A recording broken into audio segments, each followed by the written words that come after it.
palun vaikust.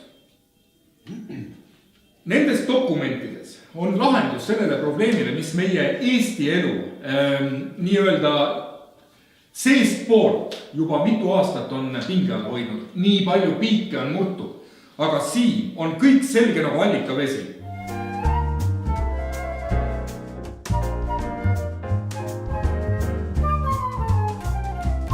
Ütle, mis kasu saab olla sinu järjekordsest mingist süsteemist, mida kasutad ainult sina ja sinu 2 IT-hullust sõpra.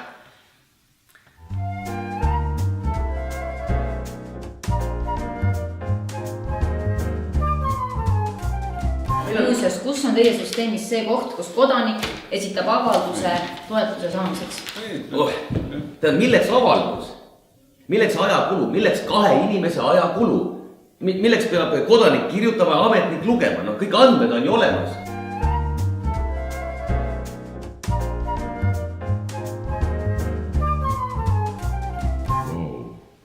Perekonnaportaali. Eks ma öelnud, riiklik e-teenus voodist väljumata. Inimesed ei lähe varsti enam vanni ka, nad saadavad sinna meili.